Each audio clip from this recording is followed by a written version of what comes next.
창세기 31장 1절과 1절로 20절 말씀을 한 절씩 교독하겠습니다. 창세기 31장 1절로 20절입니다.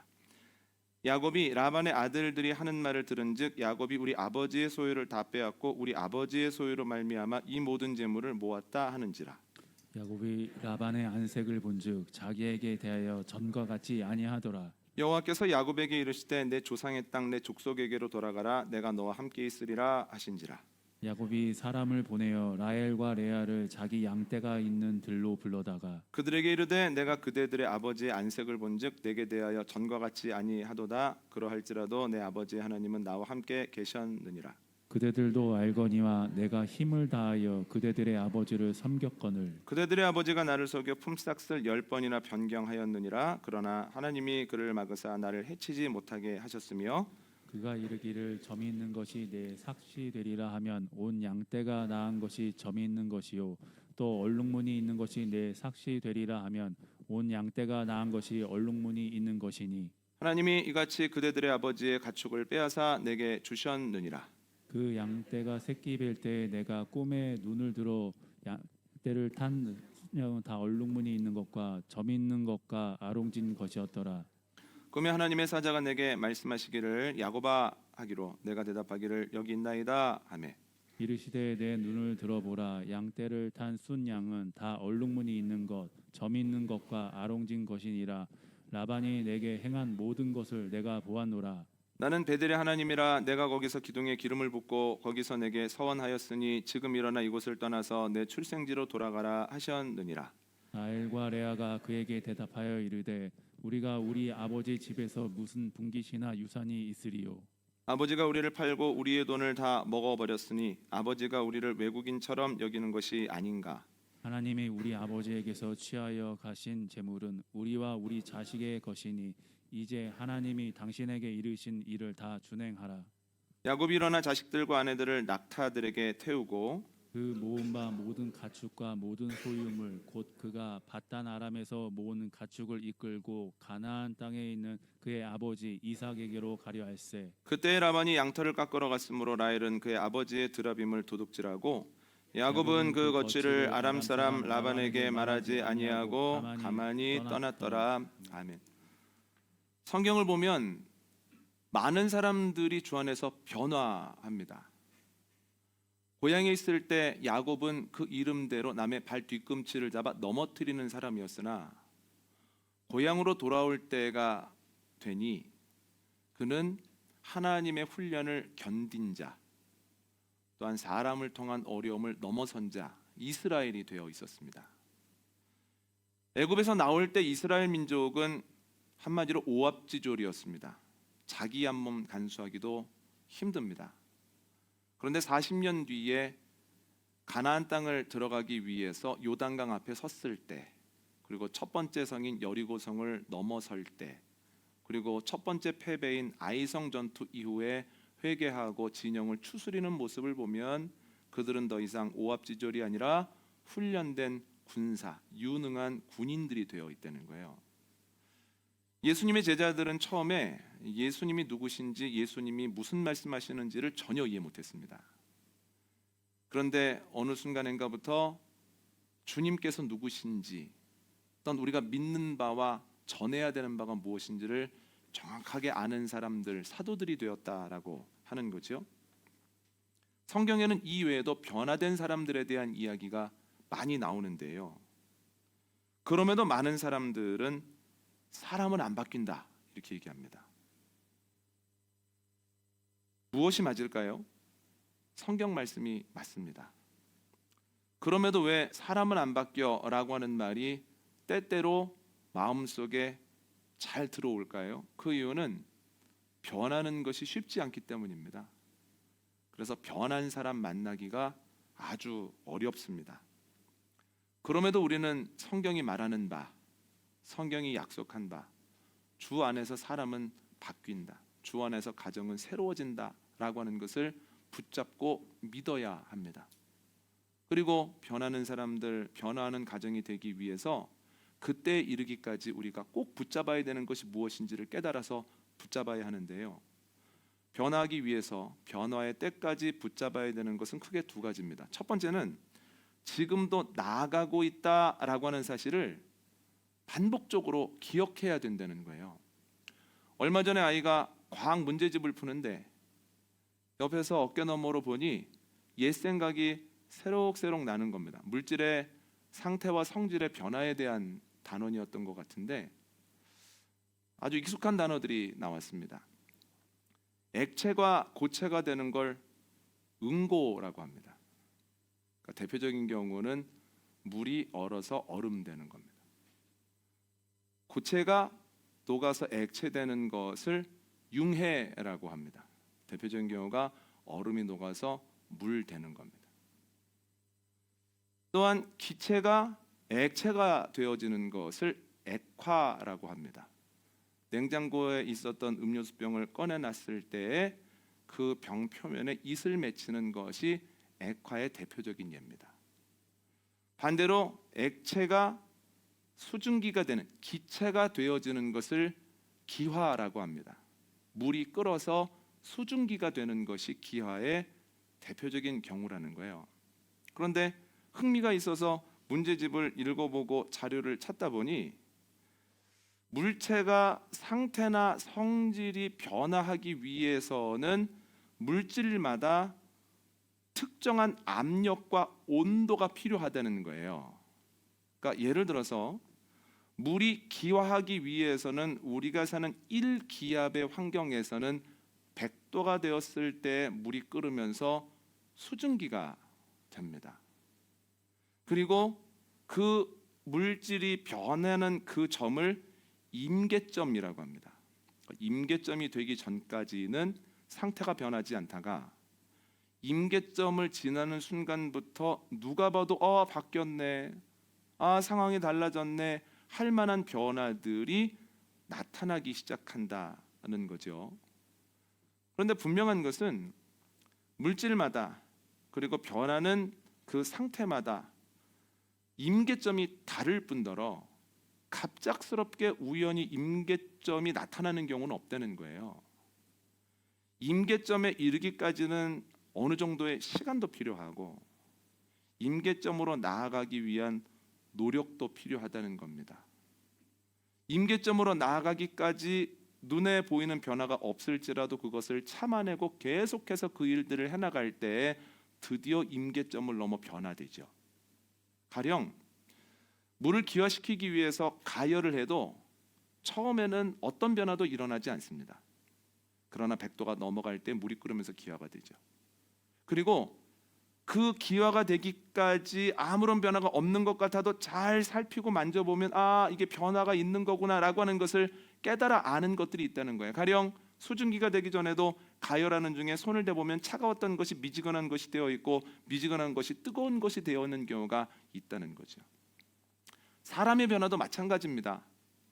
사람도 갑작스럽게 변화하게 되는, 변화가 눈에 도드라지게 보이는 변곡점이 있는데, 임계점이 있는데 그 임계점이라고 하는 것은 우연히 오거나 갑작스럽게 오는 것이 아니라는 거예요. 시간이 필요하고 노력이 필요합니다. 그리고 아무런 일이 일어나지 않는 것 같아도 변화의 임계점에 이르는 동안 잘 살펴보면 보이는 변화들도 있다는 거예요.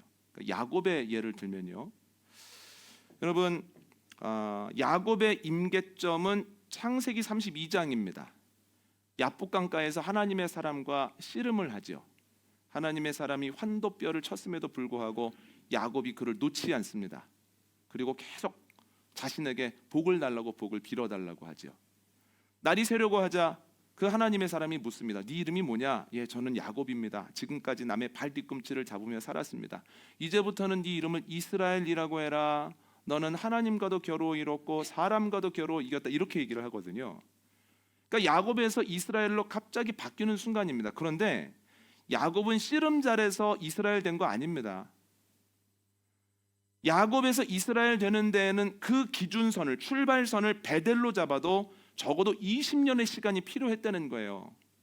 그리고 20년 동안 아무런 일이 일어나지 않는 것 같았으나 잘 살펴보면 임계점에 이르기 전에도 그의 삶에는, 그의 신앙에는 크고 작은 변화들이 있었다는 거예요. 그 대표적인 경우가 오늘 본문인데요.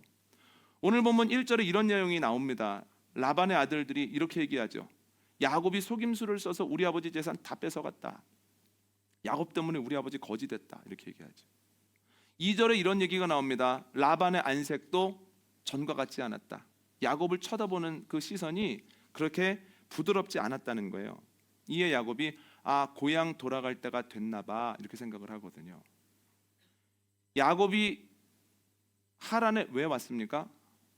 에서 피해서 왔죠. 에서 때문에 온 겁니다. 그러면 왜 하란을 떠나려고 합니까? 라반 피하려고 하는 겁니다. 똑같네. 올 때는 에서 피해서 왔고 갈 때는 라반 피해서 가네. 야곱이라고 하는 사람은 갈등이 날 때마다 피하려고 하는 생각을 하는 사람이네. 이렇게 생각하기 쉽겠지만 올 때의 이유와 갈 때의 이유에 결정적인 차이가 있습니다. 오늘 보면 3절 한번 읽어볼까요? 3절 함께 있습니다. 시작. 여호와께서 야곱에게 이르시되 내 조상의 땅 내 족속에게로 돌아가라. 내가 너와 함께 있으리라 하신지라. 아멘. 야곱이 고향으로 돌아가려고 하는 데에는 라반 그리고 그의 아들들도 있습니다만 가장 결정적인 이유는 하나님께서 돌아가라고 내가 너와 함께 한다라고 명령하시고 약속하셨기 때문이에요. 아무리 상황적으로 돌아가면 좋을 것 같은데 돌아가야 될 것 같은데 라고 판단을 했을지라도 하나님이 허락하지 않으시고 하나님께서 명령하지 않으셨다면 야곱은 결코 돌아가지 않았을 겁니다. 저희 추측이 아니고요. 6년 전에도 돌아가려고 했거든요. 외삼촌에게 저 그만 돌아가겠습니다 라고 했을 때 하나님께서 어떤 말씀도 하지 않으셨습니다. 돌아가라 함께 하겠다 이런 말씀을 안 하셨기 때문에 야곱이 계속해서 라반과 그 품삯을 흥정하고 일을 하는 겁니다.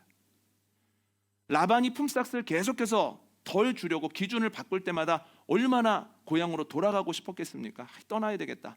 짐을 한두 번 싼 게 아니었을 겁니다. 그럼에도 불구하고 하나님께서 허락하지 않으시자 그가 계속해서 라반과 함께하고 있었다는 거예요. 그러나 하나님께서 이제 돌아가, 내가 너와 함께할 거야, 너를 지킬 거야 라고 하나님께서 명령하시고 약속하시자마자 그가 하란을 떠나서 고향으로 돌아가게 되었죠. 올 때는 사람 때문에 왔습니다만 갈 때는 하나님의 명령에 순종하여 가죠. 올 때는 어머니 리브가가 최종 결정자였지만 돌아갈 때는 하나님께서 그의 행동의 최종 결정자가 되어 있으시다라고 하는 거죠. 여러분, 20년이라고 하는 시간 동안에 야곱이 아무런 변화 없는 것 같았지만 잘 살펴보니 그래도 많이 달라졌다는 거예요. 그리고 그 시간이 지난 이후에 야복 강가에서 그의 임계점이 훅 하고 드러나게 되었다는 거예요. 그래서 그때는 누가 봐도 달라졌네, 누가 봐도 새 사람 되었네 하는 사람이 되었다고 하는 거죠. 오랫동안 임계점까지 나아가다가 크고 작은 변화를 경험하는 것은 야곱에게는 해당하는 건 아닙니다. 이스라엘 사람들에게도 동일하게 해당하는 일입니다. 이스라엘 사람들이 나올 때는 오합지졸이었거든요. 그런데 이스라엘 사람들이 광야에서 40년 훈련 받습니다. 그리고 나서 가나안 땅 앞에 섰는데요, 40년 이후에도 그들에게 문제가 있는 거예요. 문제를 만났을 때 그들의 행동을 한번 볼까요? 민수기 21장 4절로 7절입니다.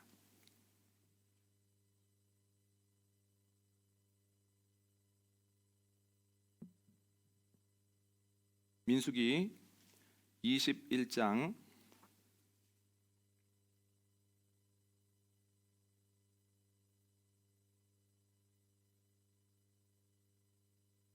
4절로 7절 함께 읽습니다. 시작. 백성이 호르산에서 출발하여 홍해 길을 따라 에돔 땅을 우회하려 하였다가 길로 말미암아 백성의 마음이 상하니라.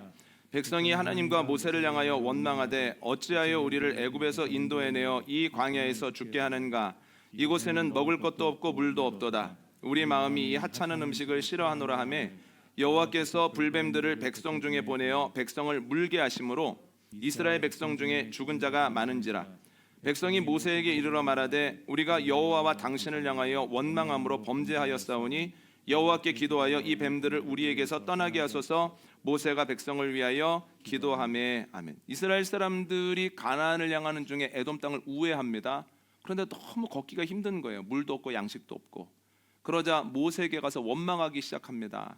그러자 하나님께서 이스라엘 진영에 불뱀들을 보내셔서 물게 하시고 적지 않은 사람들이 고통을 받다가 죽기도 합니다. 이 모습을 보고 뭐야, 이스라엘 사람들 똑같네, 40년 전에도 불평하며 살더니 훈련 받은 다음에도 불평하네, 똑같이 원망하는 사람들이네 라고 생각하기 쉽겠지만 결정적인 차이가 있습니다.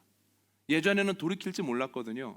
그런데 이제는 불뱀에 물리는 상태에서 아하, 우리가 하나님과 그가 세운 모세를 원망하는 죄를 지었구나. 그래서 모세에게 가서 우리가 죄를 지었으니 우리가 회개하니 우리를 위해서 기도하라고 그에게 부탁을 합니다. 어려움이 있을 때 나를 돌아보고, 또한 깨달아지는 게 있을 때 회개하고, 또한 기도함으로 제자리로 돌아가려고 하는 사람들이 됐다는 거예요. 비슷해 보이지만 완전히 다른 사람들이 되어 있죠. 8장 이하에 나오는 내용은 이렇습니다. 모세의 기도를 받으시고 하나님께서 노수로 불뱀의 모양을 만들어서 장대에 달라고 하시거든요. 그 노수로 된 불뱀을 보면 살 것이다. 여러분, 말도 안 되는 얘기죠. 뱀에 물려서 독이 몸에 퍼지고 있는데 어떻게 노수로 된 불뱀을 본다고 살아나겠습니까? 어떻게 건강해지겠습니까? 그럼에도 불구하고 노뱀을 보고 살아나는 사람들이 부지기수였다는 거예요. 예전과 똑같은 사람들인 줄 알았거든요. 불평하고 낙심하는 사람들인 줄 알았는데, 그러나 40년의 훈련을 지나는 과정 가운데 조금씩 변해가다가 이제는 어려움을 통해서 나를 돌아보는 사람들, 주님이 명령하셨을 때 이해가 되지는 않아도 순종할 수 있는 사람들이 되었다는 거예요. 조금씩 변하다가 임계점이 되었을 때 요단강에서 너 흐르는 물을 밟아 건널 수 있겠느냐라고 명령하실 때에 순종할 수 있는 사람들이 됐죠. 그때 돼서야 저 사람들 변했네, 완전히 여호와의 군사가 됐네, 사람들이 깨닫게 된 겁니다. 이건 제자들도 마찬가지입니다. 마태복음 16장에서 예수님 물으시죠. 사람들이 나를 뭐라고 하더냐? 더러는 세례 요한이라고 하고, 더러는 엘리야라고도 하고, 어떤 사람은 예레미야나 다른 선지자 정도라고 합니다. 그랬더니 예수님께서 너희는? 이렇게 물어보십니다. 그랬더니 베드로가 대뜸 이렇게 대답합니다. 주는 그리스도시요 살아계신 하나님의 아들이십니다. 여러분, 저희는 성령 받기 전 제자들이 한심하게 생각되어지는 때가 참 많거든요. 그런데 마태복음 16장은 성령 받기 전입니다. 그런데도 예수님이 누구신지를 아주 정확하게 이야기를 하죠. 이걸 통해서 알 수 있는 건, 그래도 예수님을 따라다니면서 예수님이 누구신지를 고민하고 예수님을 통해서 어떤 일이 일어났는지를 서로 논의하는 가운데에서 매번 그랬던 것은 아니지만 때때로 예수님이 누구신지를 정확하게 이야기할 수 있는 상태가 되었다는 거예요. 처음과는 많이 달라졌죠. 처음에는 뭐라고 불렀습니까? 선생님, 랍비어라고 부르던 사람들이 매번 그런 것은 아니지만 그러나 어떤 조건이 되었을 때는 주는 그리스도십니다, 살아계신 하나님의 아들이십니다 라고 말할 수 있는 사람들로 어느 정도 변했다는 거죠. 누가복음 9장을 보면 예수님이 높은 산에 올라가셨을 때 아픈 아들을 데리고 아버지가 오거든요. 그런데 예수님이 없자 제자들에게 부탁을 합니다. 선생님 안 계시면 당신들이라도 고쳐달라고. 제자들이 노력하였으나 그들의 능력으로는 그 아들을 고칠 수 없었습니다. 성령 받기 전에는 능력이 아예 없었나 봐, 이렇게 생각을 하기 쉬운데요. 그렇지 않습니다. 바로 이어지는 누가복음 10장을 보면 예수님이 70명을 따로 세우시고 그들을 2명씩 짝지어서 각 지역과 각 고을로 보내시거든요. 그 돌아와서 제자들이 이렇게 이야기를 합니다. 주여, 주의 이름이면 귀신들도 우리에게 항복하더이다. 그러니까 제자들에게 계속 능력이 없었던 게 아니에요. 예수님을 따라다니는 가운데 언제부턴가 때때로 능력을 보이고 때때로 기도하는 가운데 능력이 나타나는 하나님의 사람들이었다는 거예요. 단 성령을 받음으로 인하여서 확실하게 임계점을 넘어서 성령에 충만하면 저렇게 되는구나 라고 하는 것을 언제 어디서나 보일 수 있는 사람들이 되었다는 거죠. 우리는 신앙생활을 하면서 갑작스러운 변화나 드라마틱한 전개를 기대할 수가 있습니다만, 하나님은 갑작스러운 변화나 드라마틱한 전개로 일하시지는 않습니다. 저 사람 말씀 듣다가 갑자기 새 사람 됐으면 좋겠어. 기도원 갔다 와서 완전히 다른 사람 됐으면 좋겠어. 어떤 사건을 계기로 완전히 몰라봤으면 좋겠어 하는 생각이 들지만 결코 그럴 수 없다는 거예요. 제일 위험한 경우가 갑자기 은혜를 받고 갑자기 신학을 전공하고 갑자기 사역을 하는 경우가 굉장히 위험합니다. 그래서 하나님은 갑작스럽게 일하시지 않습니다. 갑작스럽게 그 은혜를 주셨다고 해도 그 뒤에 분명히 철저하게 훈련하는 시간을 갖게 하신다는 거예요. 대표적인 경우가 바울입니다. 물론 바울은 기초가 탄탄한 사람입니다만 다메섹을 가는 중에 빛이신 주님을 보지 않습니까?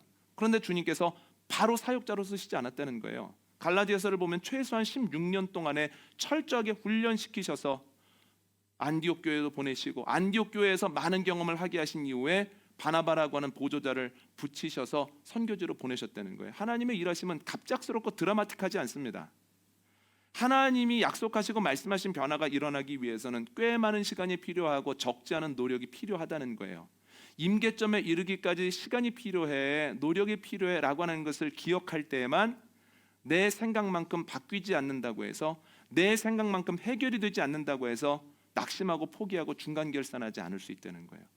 여러분, 시간이 필요하고 노력이 필요하다고 하는 것을 기억하고 임계점까지 끊임없이 나아가서 주님이 약속하신 변화를 경험하는 은혜가 저와 여러분에게 있기를 원합니다.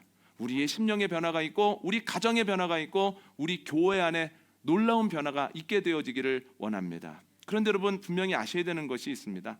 가만히 있는다고 해서 결코 임계점으로 이르지 않습니다. 임계점을 아는 것만으로 임계점에 이르지 않죠. 물은 100도가 되면 끓어 기화돼, 안다고 해서 기화되지 않습니다. 임계점을 넘어서기 위해서는 끊임없이 가열해야 됩니다. 물은 0도가 되어지면 고체가 돼, 응고가 돼. 그러나 그렇게 되기 위해서는 끊임없이 그 점에 내려가기 위해서 무엇인가를 해야 된다는 거예요. 우리가 성령을 받으면 돼 라고 아는 것으로 우리의 삶이 변화되지 않습니다. 성령을 받는 순간 내 삶의 임계점이 이르러라고 하는 것을 안다면 성령을 받기 위해서 나아가는 끊임없는 노력이 필요하다는 거예요.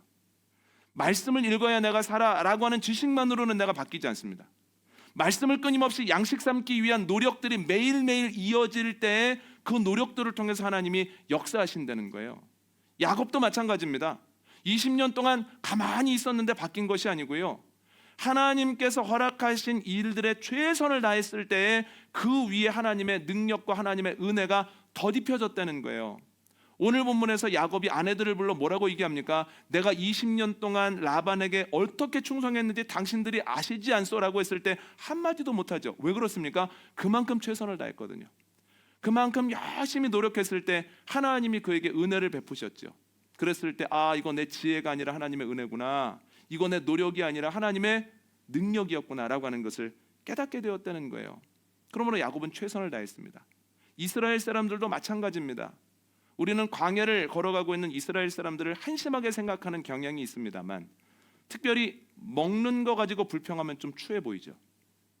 먹을 거 주셨는데 만나 못 먹겠다고, 이제는 먹다가 입에서 군내가 난다고, 내가 애굽에 있을 때는 고기도 먹었다고 불평하지 않습니까? 그런데 그들이 그렇게 불평할 수 있는 이유는 그들이 40년 동안 해가 뜨기 전에 새벽에 일어나서 만나를 걷어서 먹었기 때문이에요.